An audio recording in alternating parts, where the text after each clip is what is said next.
Corona की तीसरी लहर के खतरे के पेश नजर हुकूमत तैयारियों में जुटी हुई है। तमाम एहतियाती तदाबीर के साथ साथ टीकाकारी मुहिम पर भी तवज्जो दी जा रही है।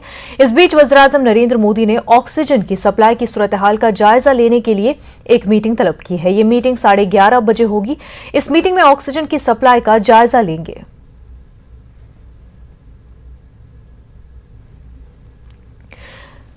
कोरोना की तीसरी लहर के हवाले से खतरे के पेश नजर हुकूमत तैयारियों में जुटी हुई है। तमाम एहतियाती तदाबीर के साथ साथ टीकाकारी मुहिम पर भी तवज्जो दी जा रही है। और इसी बीच आपको बता दें, वज़ीर-ए-आज़म नरेंद्र मोदी ऑक्सीजन की सप्लाई की सूरत हाल का जायजा लेंगे।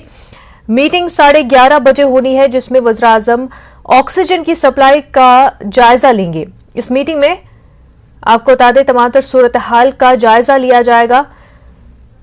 एक्सपर्ट्स का क्योंकि कहना है कि कोरोना की तीसरी लहर अनकरीब आने जा रही है और उससे निपटने के लिए हुकूमत तैयार है, तैयारियों में जुटी हुई है। और इस बीच के ऑक्सीजन की कोई कमी पूरे मुल्क में न हो, इस हवाले से मीटिंग होने जा रही है। 11:30 बजे आपको बता दें मीटिंग होगी। दिल्ली से हमारे नुमाइंदे विनीत झा हमारे साथ जुड़ चुके हैं। विनीत, 11:30 बजे वज़ीर-ए-आज़म मीटिंग करने जा रहे हैं और ऑक्सीजन की सप्लाई के हवाले से इस मीटिंग में जायजा लिया जाएगा। आज ये निश्चित तौर पर मैं आपको बताना चाहूँगा कि जिस तरह से कोरोना वेव 2 आया था और उसके बाद हमने देखा कि जिस तरह से ऑक्सीजन की कमी हुई थी, उसके बाद सरकार पूरी तरह से सतर्क है। और जिस तरह से यह कुछ एक्सपर्ट कह रहे हैं कि कोरोना में का जो तीसरी लहर आ सकता है, तो सरकार वो अपनी तरफ से पूरी तैयारी कर लेना चाहती है। और जब हमारे सरकार के मंत्री से बात हुई, नए मंत्री पे मनसुख मांडविया से बात हुई, तब उनका साफ तौर पर कहना था कि उनका लक्ष्य है कि सभी जिला में ऑक्सीजन में प्लांट वो लग जाए। जो 700 से अधिक जिले हैं उसमें देश भर में उसमें ऑक्सीजन प्लांट लग जाए। इसके साथ ही साथ मैं आपको बताना चाहूंगा कि कल भी जब कैबिनेट की बैठक हुई थी, जब मंत्रिमंडल के विस्तार के बाद जब बैठक हुई थी, उस वक्त जब हमसे स्वास्थ्य मंत्री मनसुख मांडविया बात कर रहे थे, तब उनका साफ तौर पर कहना था कि फैसले लिए गए हैं और हजारों करोड़ों रुपए वो केंद्र सरकार देगी, साथ ही साथ राज्य सरकार भी अपने तरफ से पैसे देगी, ताकि मेडिकल फैसिलिटी वो सभी जिलों में बेहतर किया जा सके, जिससे कि अगर कोरोना की तीसरी लहर भी आती है और ऐसी में कुछ संभावना में या आशंका होती है, ऐसी परिस्थिति बनती है, उसमें बेहतर तरीके से लोगों को सुविधाओं को दी जा सके। क्योंकि जब हम जैसा कि हमने देखा कि जो मेडिकल फैसिलिटी के अभाव में या फिर जिसमें मुख्यतः ऑक्सीजन का अभाव हमने देखा था, जिसके कारण कोरोना की दूसरी लहर में लोगों को परेशानी हुई थी, ऐसी परिस्थिति इस बार पैदा ना हो, इसके लिए वो सरकार पूरी तरह से तैयारी कर रही है। और इसी कड़ी में आज हम देख रहे हैं कि 11:30 बजे प्रधानमंत्री नरेंद्र मोदी वो बैठक करेंगे, जिसमें स्वास्थ्य मंत्री मनसुख मांडविया रहेंगे। साथ ही साथ जो अन्य हाई ऑफिशियल्स हैं वो भी इस बैठक में मौजूद रहेंगे। जी विनीत, वही जब दूसरी लहर के दौरान ये मुद्दा उठा था कि ऑक्सीजन प्लांट्स को जो टेंडर है वो नहीं मिले थे, कई सारे ऑक्सीजन प्लांट जो खोलने थे वो नहीं हो पाया था क्योंकि सेंट्रल गवर्नमेंट की तरफ से उसकी इजाजत नहीं मिली थी। क्या इस तरह के कोई फैसले इस मीटिंग में लिए जाएंगे? जी, अगर हम ऑक्सीजन प्लांट की बात करें या ऑक्सीजन प्लांट बनाने के लिए इजाजत के बारे में बात करें, तो वो उस समय तत्काल वो ऑर्डर मिलने में या फिर क्योंकि कई प्रोटोकॉल्स फॉलो होते हैं ऑक्सीजन प्लांट से को लेने के बनाने के लिए, तो इसीलिए पूरी तैयारी, जैसा कि हम लगातार ये बात कर रहे हैं, न्यूज़ 18 के दर्शकों को लगातार ये बता रहे हैं कि पूरी तैयारी वो सरकार ये कर लेना चाहती है कि अगर ऐसी कोई परिस्थिति बनती है जिसमें ऑक्सीजन की डिमांड वो बढ़ जाती है, तो उसको कैसे पूरा किया जा सके। एक और बात मैं आपको बताना चाहूंगा कि न सिर्फ सरकार ने यह फैसला लिया है कि सभी जिलों में ऑक्सीजन के सिलेंडर, ऑक्सीजन प्लांट्स लगेंगे, बल्कि ऑक्सीजन की आपूर्ति के लिए भी, जैसा कि हमने देखा कि पिछली बार जब कोरोना की लहर आई थी, उस वक्त वो ऑक्सीजन को पहुंचाने के लिए रेलवे की काफी महत्वपूर्ण भूमिका रही थी।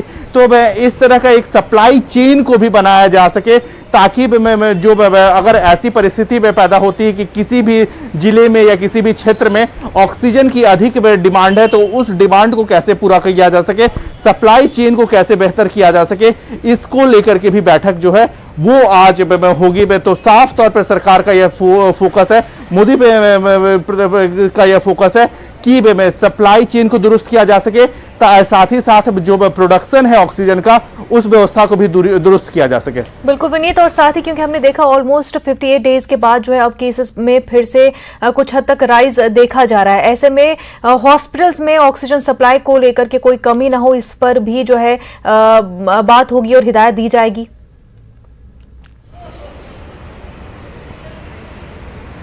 जी निश्चित तौर पर जैसा कि हमने देखा कि जब कोरोना 2 हुआ था और उसी वक्त हमने देखा कि आनन फानन में कई ऑक्सीजन प्लांट्स जो हैं वो हॉस्पिटल्स में लगाए गए थे। All India medical institute science AIIMS में जो दिल्ली स्थित है वहाँ पर जो है वो ऑक्सीजन प्लांट्स लगाया गया था, साथ ही साथ आरएमएल में ऑक्सीजन प्लांट्स लगाए गए थे। तो साफ तौर पर सरकार की जो कोशिश है कि जो ऑक्सीजन की कमी है, पीएम नरेंद्र मोदी का यह मानना है कि ऑक्सीजन की कमी जो है वो ना हो सके, इसीलिए कि जैसा कि मैंने पहले भी बताया कि 700 से अभी अधिक जिले, प्रत्येक जिले में, देश भर के प्रत्येक जिलों में ऑक्सीजन प्लांट्स लगाने की बात जो है वो की जा रही है।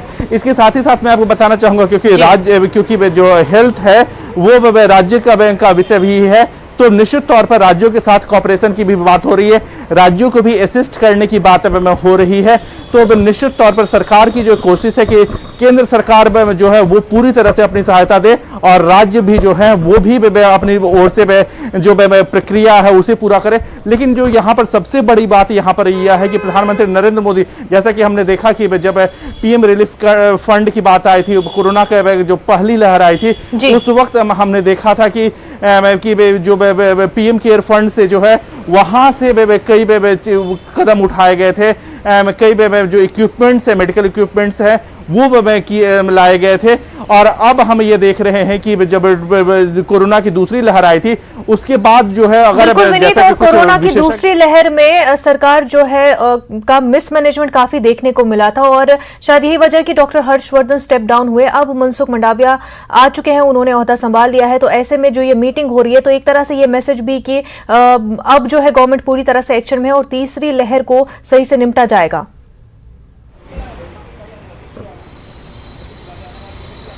हाँ जी, निश्चित तौर पर सरकार जो है वो पूरी तरह से एक्शन में है, क्योंकि अगर हम उस वक्त के बारे में बात करें जिस वक्त कोरोना की दूसरी लहर थी तो कहीं ना कहीं में मेडिकल इमरजेंसी में की हम बात कर सकते हैं, क्योंकि जो मौजूदा इंफ्रास्ट्रक्चर था हेल्थ इंफ्रास्ट्रक्चर, उस पर ही अचानक जो है वो बोझ बहुत ज़्यादा बढ़ गया था। जैसा कि हमने देखा कि जब कोरोना की लहर आई तो पूरे दुनिया में कहीं ना कहीं मेडिकल इमरजेंसी में देखने को मिला, चाहे हम विकसित देशों के बारे में बात करें, अमेरिका के बारे में बात करें, यूरोप के बारे में बात करें, जहां पर हेल्थ इंफ्रास्ट्रक्चर काफी मजबूत है, वहां पर भी जो जरूरत थी उसे पूरा नहीं किया जा सक रहा था। तो भारत जैसे देश के लिए भी यह एक बड़ी चुनौती थी। तो निश्चित तौर पर इस पूरी चुनौती को से निपटने के लिए और जो डिमांड सप्लाई का जो चेन है उसे दुरुस्त करने के लिए प्रधानमंत्री नरेंद्र मोदी जो है वो आज बैठक कर रहे हैं। बिल्कुल 11:30 बजे बैठक होनी है और मीटिंग में ऑक्सीजन सप्लाई को लेकर के जायजा लिया जाएगा। विनीत, बेहद शुक्रिया आपका। आगे बढ़ते हैं। हदबंदी कमीशन के जम्मू कश्मीर दौरे का आज चौथा और आखिरी दिन है। हदबंदी कमीशन के मेंबरान किश्तवाड़ के बाद कल जम्मू पहुंचे थे, जहां मुख्तलिफ सियासी समाजी वफूद के कमीशन से मुलाकात की। NC, BJP, Congress, panthers party, अपनी पार्टी, सीपीआई, बीएसपी और एनसीपी के वफद से भी हदबंदी कमीशन के मेंबरान ने मुलाकात की। वाज़ेह कि कमीशन के मेंबरान ने कल किश्तवाड़ में खित्ते चनाब के लगभग 42 वफूद से मुलाकात की। उनमें सियासी समाजी जमातों के वफूद शामिल थे।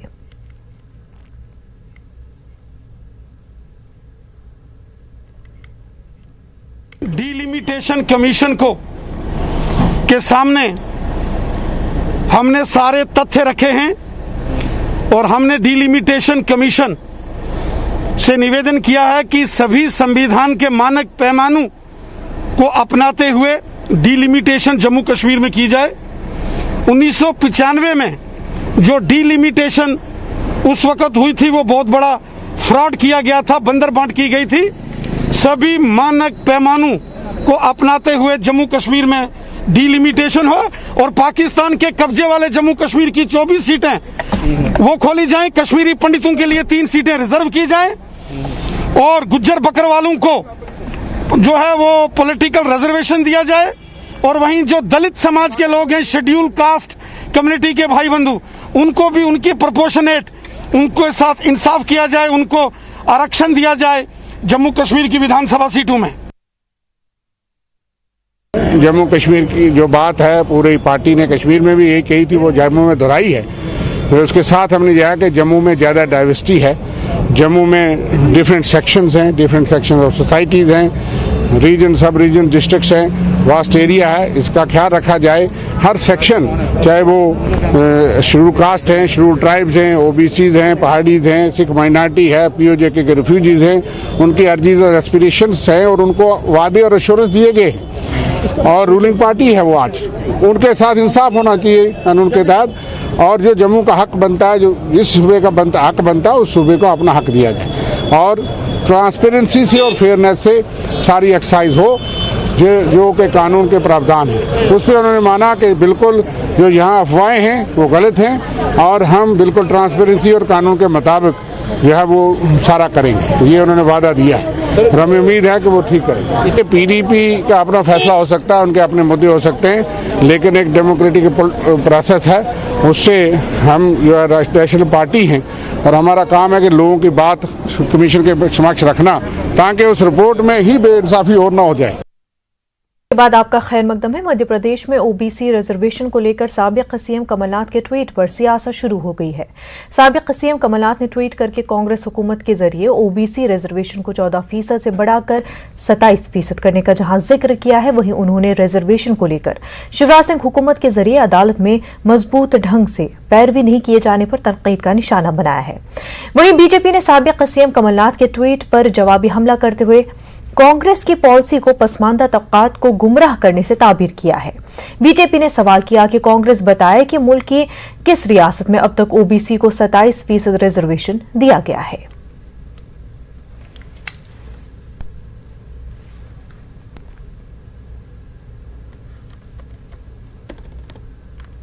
मध्य प्रदेश के पूर्व मुख्यमंत्री प्रदेश कांग्रेस अध्यक्ष आदरणीय कमलनाथ जी ने वर्ष 2019 में मध्य प्रदेश में पिछड़ा वर्ग के लिए 27% आरक्षण किया था, सेवाओं में किया था, शिक्षा में किया था, सभी जगह किया था। लेकिन आश्चर्य इस बात का है कि माननीय उच्च न्यायालय में प्रकरण कुछ लोगों ने दायर कर दिया। उसके बाद आज तक प्रदेश की सरकार, जो भारतीय जनता पार्टी की सरकार है, जिसके मुखिया स्वयं ओबीसी के हैं, श्री शिवराज सिंह चौहान, उनके द्वारा कोई कार्यप्रणाली में सुधार नहीं किया गया है। इसलिए अगर मुख्यमंत्री शिवराज सिंह चौहान सच में ओबीसी के हितैषी हैं तो उन्हें उच्च न्यायालय में प्रकरण में शीघ्र सुनवाई कराकर कार्रवाई कराने का प्रयास करना चाहिए। आजादी के बाद पहली बार काका कालेलकर कमेटी की सिफारिश मानते हुए पिछड़ा वर्ग आयोग को संवैधानिक दर्जा देना, उनके हक में और हित में कई योजनाओं का सफल क्रियान्वयन करना मोदी सरकार ने लगातार किया है। जरा कांग्रेस बताए किस राज्य में इन्होंने अपने शासनकाल में, जहां आज भी शासन में है, 27% आरक्षण ओबीसी को दे दिया। केवल लड़ाना, जाति से जाति को भिड़ाना और लोगों को गुमराह करना, यही इनका सगल है और यही इनकी फितरत है। इजहार राय की आजादी अब दिल आजारी बनती जा रही है। सोशल मीडिया जाती राय का प्लेटफॉर्म है, तो आज इसी प्लेटफॉर्म पर किसी फर्द या फिरके की ऑनलाइन बेइज्जती भी की जा रही है। हर कोई दानिस्ता या नादानिस्ता तौर पर इस मकरूह फाल में किसी न किसी हद तक डूबा हुआ है। ऐसी एक प्लेटफॉर्म का बदनुमा चेहरा गुज़िश्ता दिनों सामने आया। सुली डील्स नामी ऑक्शनिंग ऐप पर मुस्लिम खवातीन की मस्खशुदा तस्वीर और मालूमात ऐप पर अपलोड कर दी गई। उन्हें हरासा करने, डराने, धमकाने और उनकी आवाज को दबाने की नीयत से ये सब किया गया। एडिटर गिल्ड ने इसको संजीदगी से लेते हुए कौमी खवातीन कमीशन से मामले में कुछ करने को कहा। खवातीन कमीशन ने इस बारे में दिल्ली पुलिस से शिकायत की और मामले की जांच का मुतालबा किया है। हमने ये नोटिस करा कि एक वेबसाइट है जिसका नाम है फुल्ली ऐप। उस वेबसाइट के ऊपर मुसलमान लड़कियों को बेचा जा रहा था। उनकी फोटोज को चुराकर एक अलग ही तरीके से, गंदी तरीके से ये कहा जा रहा था कि डील ऑफ द डे कौन सी मुसलमान लड़की चाहिए। ये बहुत ही गलत है और इसको किसी भी तरीके से बर्दाश्त नहीं करा जाएगा। और इसीलिए दिल्ली महिला आयोग ने कल दिल्ली पुलिस को नोटिस इशू करा कि इस पे अभी तक एफआईआर क्यों नहीं करी है, इसके ऊपर अभी तक एक्शन क्यों नहीं लिया है, कौन अरेस्ट करा है, इस पे पूरा एक्शन होना चाहिए। और आज बताया जा रहा है कि दिल्ली पुलिस के साइबर सेल ने एक एफआईआर दर्ज करी है और इसके ऊपर एक्शन हो रहा है। मैं चाहती हूँ कि ऐसे जो भी लोग हैं उन्हें अरेस्ट करके सख्त से सख्त सजा देने की जरूरत है, क्योंकि देश में, इंडिया में ये बर्दाश्त नहीं है। बिहार के कई अजला में मुसलसल बारिश और सैलाब की वजह से लोगों की परेशानियों में लगातार इजाफा हो रहा है। नदियों के सतह में इजाफा होने के सबब नशीबी इलाके ज़ेर-ए-आब आ गए हैं। लोग अपना घर छोड़ने पर मजबूर हो गए हैं। सैलाब मुतासरा इलाकों में एनडीआरएफ का रेस्क्यू ऑपरेशन लगातार जारी है।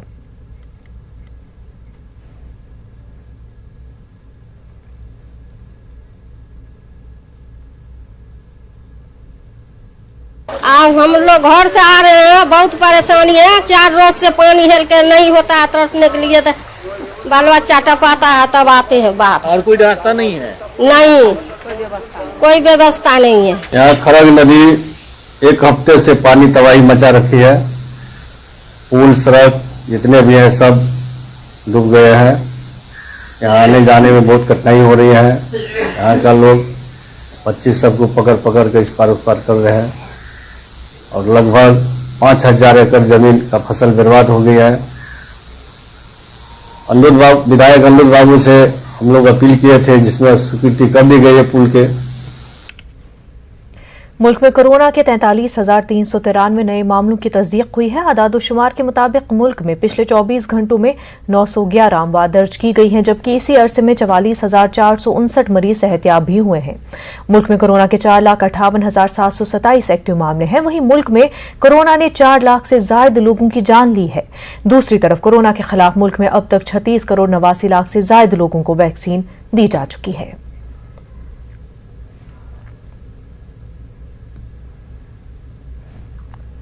फाइजर बायोटेक वैक्सीन की तीसरी डोज के लिए रेगुलेटरी अथॉरिटी से इजाजत तलब करेगी। कंपनी के जरिए जारी बयान में कहा गया है कि 2 डोज के मुकाबले तीसरी डोज से कोरोना वायरस के स्ट्रेन और बीटा वेरिएंट के खिलाफ एंटीबॉडी की सतह 10 गुना बढ़ जाती है। कंपनी के मुताबिक नताइज इब्तदाई ट्रायल के बाद सामने आए हैं। इस ताल्लुक से मजीद डेटा इकट्ठा किया जा रहा है। आइंदा कुछ हफ्तों में FDA और EMA और दीगर रेगुलेटरी बॉडीज को ये डेटा फराहम किया जाएगा।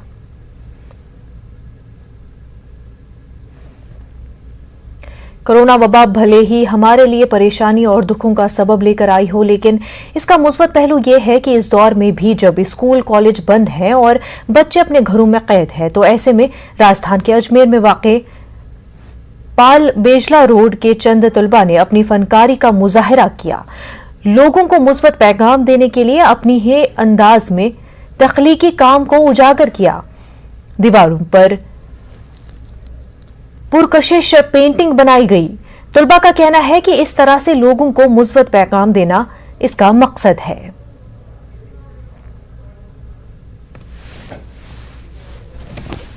यहाँ नेचर से इंस्पायर्ड पेंटिंग बना रहे हैं। सबको एक थीम दी हुई है कि कुछ भी बनाओ पर नेचर से कुछ रिलेटेड होना चाहिए। गवर्नमेंट की जितनी भी दीवारें हैं वहाँ पे भी पेंटिंग हुई है, तो हमने सोचा कि हमारी कॉलोनी भी सुंदर दिखनी चाहिए, तो इसलिए हमने हमारी भी खुद ने सबने कॉन्ट्री करी दीवारें सही कराने के लिए, और फिर हमने सोचा कि अब पेंटिंग करके अपनी कॉलोनी को सुंदर करते हैं। लोगों को ये संदेश देना चाहते हैं कि है ना, वो भी अपनी कॉलोनी सुंदर बनाए, तो कुछ पेंटिंग सीखें, कोई भी उनकी एक्टिविटी हो जो उनको पसंद हो वो करें, और टीवी छोड़ के मोबाइल ये सब छोड़ के कुछ नया सीखें, कुछ नया करें, अपनी कॉलोनी सुंदर करें और दीवारों का ध्यान रखें, अपनी अजमेर को स्मार्ट सिटी क्लीन सिटी बनाएं। पेंटिंग हम ब्राइट और कलरफुल बनाना चाहते हैं। मतलब अभी जो भी हमारा जो बुरा टाइम चल रहा है सबका, उसमें हम एक पॉजिटिविटी डालना चाहते हैं। हम सब बस यही कहना चाहते हैं कि try and be positive. Painting का तो बस बच्चों का ही था मेन, कि भाई बच्चों को जो टेंशन थी कोरोना की वजह से, बच्चे बिल्कुल बहुत ज़्यादा एंजाइटी थी। कोई बैठे बैठे अपना भी बोल रहा मेरी सांस में दिक्कत हो रही है, कोई कुछ बोल रहा, मतलब डर और जो दहशत थी वो चीज़ निकालने के लिए। और मैं समझता हूँ कि जो मैंने पहल की उसको लोगों ने भी सही ढंग से लिया और वो सक्सेस हुई है पूरी तरह से, क्योंकि एक पेंटिंग बनने के बाद 15 पेंटिंग्स बन चुकी है, और जो दीवार है पूरी उसमें ये पोजीशन है कि भाई बुक पूरी हो चुकी है, एक तरह से स्लॉट पूरे बुक हो चुके हैं हमारे। मरकजी वजीर मुख्तार अब्बास नकवी ने न्यूज़ 18 उर्दू से खास बातचीत की। उन्होंने सेंट्रल वक्फ काउंसिल की मीटिंग के हवाले से कहा कि जितने भी वक्फ बोर्ड हैं उनको पीएम जन विकास स्कीम के तहत तालीमी इदारे, हॉस्टल, स्कूल, कॉलेज बनाने के सिलसिले में चल रहे प्रोजेक्ट को तेज करने की हिदायत दिए गए हैं। मरकजी वजीर बराए अक़लियती उमूर मुख्तार अब्बास नकवी साहब हमारे साथ मौजूद हैं। सर, प्रधानमंत्री जन विकास कार्यक्रम के तहत किस तरीके से अब जो तालीमी एजुकेशन इंस्टीट्यूशंस हैं उनको बनाया जाएगा?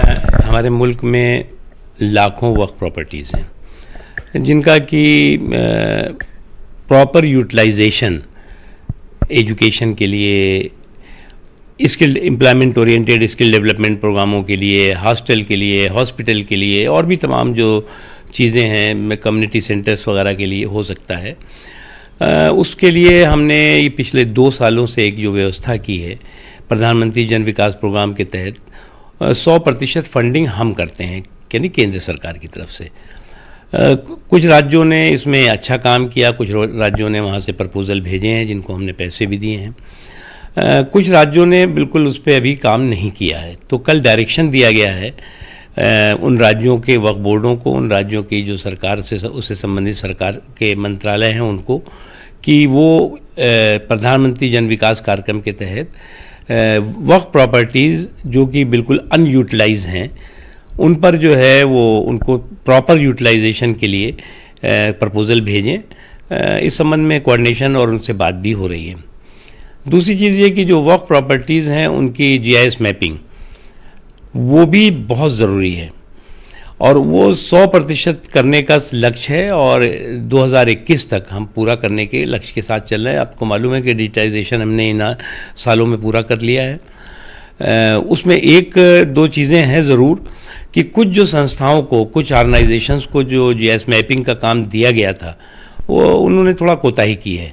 उनको भी चेतावनी दी गई है कि वो समय से अगर पूरा नहीं करेंगे तो उनको ब्लैक लिस्ट भी किया जाएगा और उनकी जगह पे दूसरी संस्थाओं को ये काम दिया जाएगा। कैमरामैन विपिन के साथ खुर्रम शहजाद, न्यूज़ 18 दिल्ली। पैगंबर इस्लाम मोहम्मद सल्लल्लाहु अलैहि वसल्लम की शान में गुस्ताखी के मामलों की रोकथाम के लिए कानून वज़े करने का मुतालबा किया जा रहा है। महाराष्ट्र में वंचित अघाड़ी मोर्चे की क़यादत में मुख्तलिफ समाजी और मिली तंजीमें सामने आई हैं। ज़राए के मुताबिक बिल का मुसवदा तैयार कर लिया गया है और उसे रियासी हुकूमत को सौंप दिया गया है।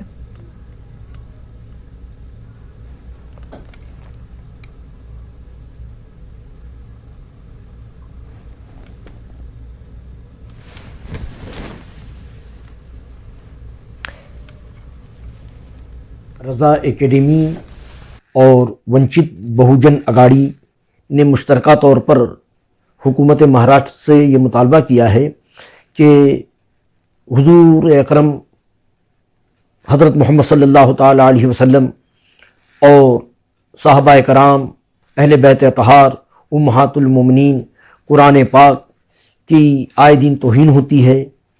तो हुकूमत महाराष्ट्र एक कानून बनाए कि कोई भी किसी भी मजहबी पेशवा की तौहीन न करे और अगर वो करता है तो उसके खिलाफ सख्त कानून बनाया जाए, जो नॉन अवेलेबल हो उसकी सज़ा बढ़ाई जाए। अगर ये कानून बन जाता है तो उससे 2 फ़ायदे होंगे कि पूरे मुल्क में इस किस्म के कानून बनेंगे हर सूबे में, और मरकज़ से भी हमारी गुजारिश है कि मरकज़ भी इस कानून को बनाए। ये कोरोना वबा के दौरान बाहमी इमदाद और इन्हिसार का जज्बा मुस्तहकम हुआ है। मुल्क इस वबा से मुत्तहिद होकर मुकाबला कर रहा है। टीकाकारी के ऐलान के बाद हम बेहतर ताउन करें जिससे हम कोरोना को मात देने की जानिब कदम बढ़ा सके। नेटवर्क 18 इस मुहिम में हर कदम पर आपके साथ रहेगा।